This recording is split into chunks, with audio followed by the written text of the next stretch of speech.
Sveiki žvėjai! Sveiki bičiuliai, kad ir kaip būtų norėjęs Saulius iš Švedijos grįžęs į Lietuvą surasti čia ledą, deja, jo norams nebuvo lemta išsipildyti. Kaip matote, šiandien sveikinamės vis dar nuo atviro vandens kranto. Ir ką, šiandien nusprendėme čiupti į rankas pinigus ir pagauti pirmąją 2014 metų lydeką Lietuvoje. Jų jau negalima žvejoti su gyva žuvele, taigi apie vėliavėlių ir skritulių statymą ant ledo jau teks pamiršti šiame sezone. Tačiau, kaip sakant, žvejai yra tokie žmonės, kurie visą laiką randa išeičių iš padėties, tad nieko nelaukia, stvėrėme valtį, spiningus. Ir pirmin gaudyti lydeko. Kaip žinia, iki vasario 1 tai galima daryti. Ką mes ir darom. Lipam į valtį.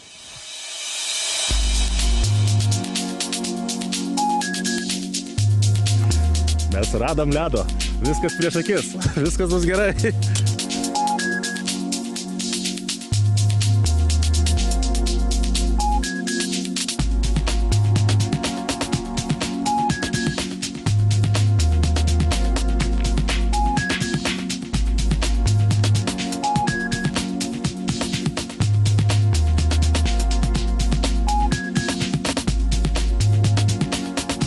Šiandieną mūsų rankose spiningai, tačiau manau, kad mes nemėtysime jų, tiesiog medžiagausime, o labiau susiorientuosime į velkiavimą, nes šių metų laiku velkiavimas, manau, yra šiek tiek gal efektyvesnis. Niekas negali žinoti, aišku, nes šiandien bent jau vis tiek mes nusitaikėme, esame daugiau į velkę. Na ir faktas tas, kad esame šitame ežere pirmą kartą šitame vandens telkinyje ir mano galva būtent pažintis su nauju vandens telkiniu iš tikrųjų yra logiška, velkiaujant. Pirmiausia, apsidairyti, apsižiūrėti, o paskui galbūt atsirinkus kažkokias perspektyvesnės vietas galima kai kur staptelti ir tarkim pamėti ar guminuką, ar tą patį woblerį. Taigi, bet šiandien kol kas bent jau pirmą dienos pusę tikrai velkiausim, ieškosim ir žiūrėsim, kaip čia šiandien 2014 metais tos lydekos kimba. Ir kaip mums leis orai. Taip. Nes apie 11 valandą dienos pranašavo sinoptikai pakankamai stiprų lietų. Na ir kol mes ieškosime atspalvių bei masalų, siūlau pasižiūrėti, kaip mums sekėsi su Emiliu brautis prieš porą savaičių prie ežerų, kai buvo šiek tiek jau paspaudęs šaltukas. Tikrai pakankamai buvo įdomus nuotykis. Važiavom prie vieno ežero, dėja prie jo nepavyko užmesti meškerių, tai teko pakeliui pasirinkti tiesiog bile kokį vandens telkinį ir ten pabandyti laimę. Taigi keliamės atgal į praeitį.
grįžtame atgal į 2014 metus ir kaip matėte, Aname ežere tikrai reikėjo pakankamai ilgai daužyti ledą, kol įsibrovėme į jį.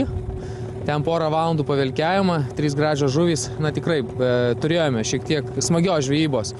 Na, o dabar matom, kad prasidėjo lietus ir sinoptikai šiek tiek ir orų tinklapiai mus apgavo, turėjo likti tarp 11:30, jisai prasidėjo 10, na, bet nenusimenam, iš tikrųjų ir kažkas prilietė masalą atsargiai ir žvejojame toliau. Kaip matote, plaukiame maždaug apie 3,5, tarp 3 ir 4 metrų, dabar yra 3,5 metro, viena iš gilesnių šio vandens telkinio vietų ir nepaslaptis, kad šaltuoju metų laiku būtent į giliausias vandens telkinių vietas ir susitelkė didžiausi žuvies būriai. Ir čia echolotas puikiai tai parodo, kad tai yra daug mailiaus. Na ir tikimės, sukdami ratus būtent aplink šitus mailiaus būrius ir sugauti vieną kitą lydeką. Atkreipkite dėmesį, kiek esame masalų pasidėję bandymams, tiek jų formos yra skirtingos, tiek spalvos. Iš tikrųjų, nežinomam vandens telkinyje tikrai reikia ne vieną ar ne 2 voblerius pakeisti tam, kad atrasti, kas tą dieną konkrečią veikia.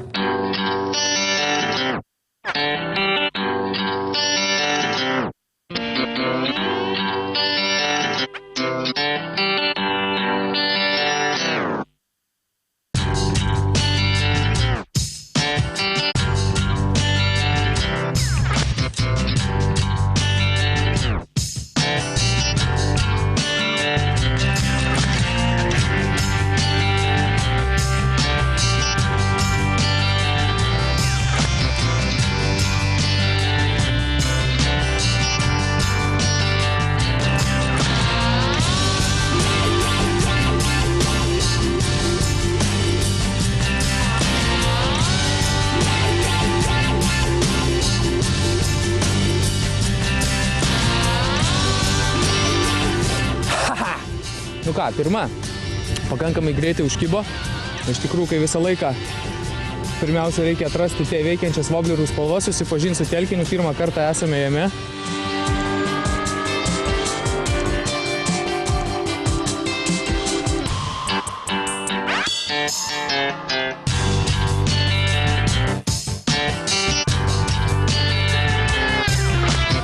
Opa, prie. Sėdi.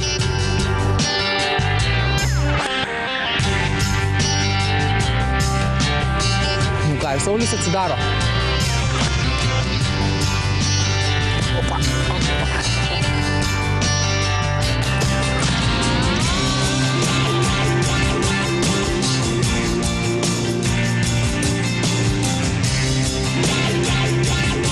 Ešeriukas.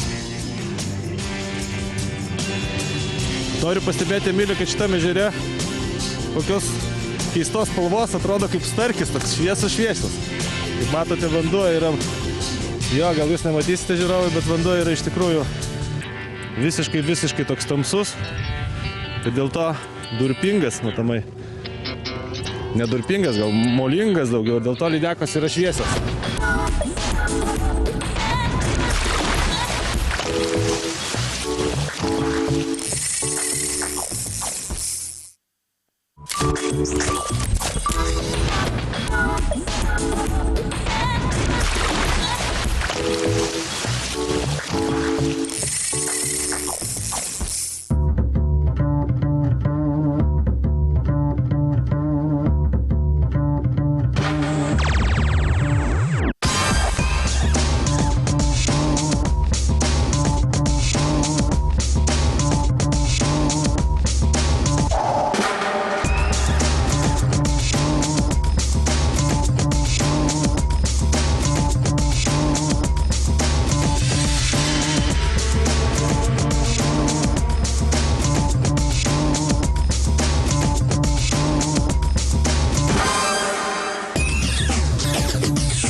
Nežinau kaip jūs bičiuliai, bet aš net ir vilkiaudamas negaliu ramiai nusėdėti ir, na, kaip matot, nenaudojam jokių iš tikrųjų laikiklių, kad meškerės nėra įstatytos. Juos norisi visą laiką suteikti papildomo judesio masalų ir, na, voblerius, tai galima sakyti, pastoviai stengiuosi trūkčioti ir suteikti tokias kaip ir dirbtinės pauzės, kai, kaip matot, padarus porą patempimų, atleidžiu meškerykotį, kad masalui būtų suteikta tokia kaip ir pauzė. Ir būtent tos pauzės metu ir dažniausiai atakuoja masalą žuvis. Toks yra mano velkiavimo būdas ir būtent šiandien žvejybos pradžioje daugiau naudoju minau tipo ir, galima sakyti, vičinginius voblerius ir jie iš savęs, tas jų darbas nėra toks aktyvus. Tačiau, kai padarai porą truktelėjimų, jisai staigiai sujuda į šonus ir jeigu padarai tą pauzelę, leidi meškerę atgal, tos pauzelės metu tikiuosi kibimo. Žvejojant su krank tipo vobleriais, galbūt tas trūkčiojimas su meškerykočiu ir nėra toks veiksmingas, nes, na, jisai tiesiog galbūt šiek tiek užgreitėja ar užlėtėja. Tačiau iš kitos pusės tada galbūt pagilėja ir kai darai pauzelę, jeigu jis yra plaukiantis, kyla jos metu į viršų. Na, tas variavimų begalybė velkiavime yra iš tikrųjų labai didelė ir tas daro ir šį žūklės būdą labai įdomiu.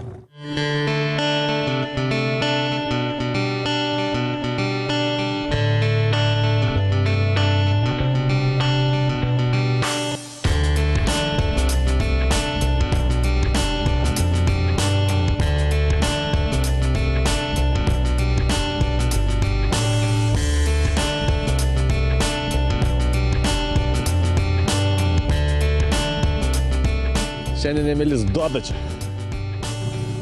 Planu valu, stambi žuvis. Įlindom į 2 metrus. Galvojam, nu nekimba per tą lietų niekas, pažiūrėsim, gal pažolinės bent jau. Na ir, kaip sakant, ant tų žodžių.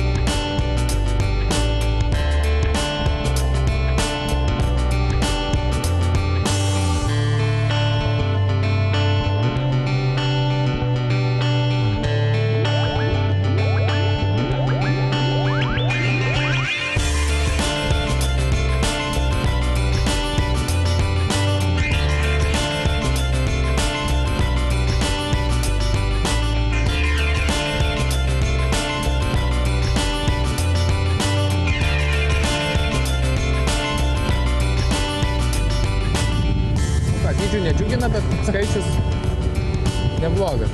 Skaičius tai džiugina, bet kodėl aš nieko nepagavau? Galima klausimą užduoti. Na, 2014 tau prasidėjo nekaip. Aš manau, kad Saulius nepagauna dėl to, kad mane paliko ir nepaėmė į Švediją. Vienas gaudytas palės. Tai... Šiandieną tikrai naudojamės tokia pakankamai keista taktika. Nedarom taip, kad pasirinkom, plaukiam tik duobėjai, ieškom tik duobėjai, tačiau paplaukė pusę valandos, nes laukia kibimų, pasiduodam į seklumą. Seklumoj bum, sušaudo, nemanė Emiliui šaudyklės. Ten aprimsta, pasiduodam vėl į duobę, ten vėl keletas kibimų.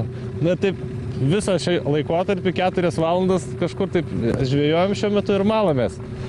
Gerą pauzę turėjome, kol pakankamai stipriai lijo lietus.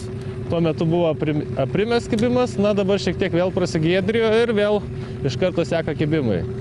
Reiškia tas, kad labai stipriai reaguoja plėšrūnai dabar į oro permainas.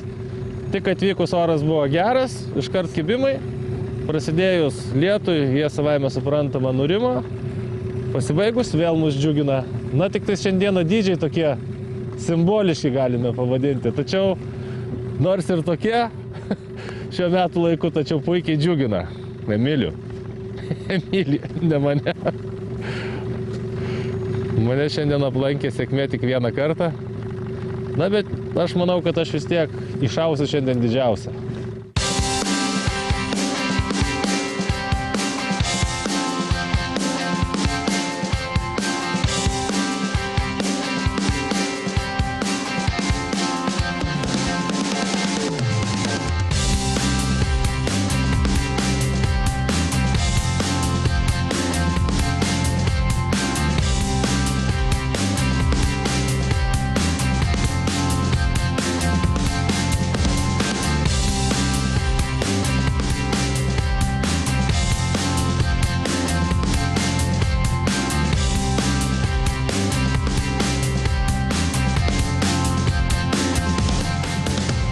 2014. Nu jau, šita panašiai lydeka. Visgi, kaip ir minėjau, malėmės ir grįžom į duobę ir giliausioje štai ežero vietoje, štai jau kažkas tai panašaus į lydeką susidomėjo visai kito modelio masalu, negu prieš tai Emilis šaudė tas šaudyklės. Tiesą sakant, užsidėjau šiek tiek giliau neriantį, kad norėjau, kad suksėtų į dugną. Na va, štai melsvas toks masalas. Mes su Emiliu, kai gaudėme ten, kur, kaip matėte, daužėme ledą, taipogi šitas būtent vobleriukas pasižymėjo, tai yra Marijos MG90-ukas, tikrai tinkamas būtent tokiam giliui. Ir tokiom, 4 metrus. Taip, matomai šaltam vandeniu jisai tikrai puikiai tinkamas. Da, paleidžiam šitą gražuolę.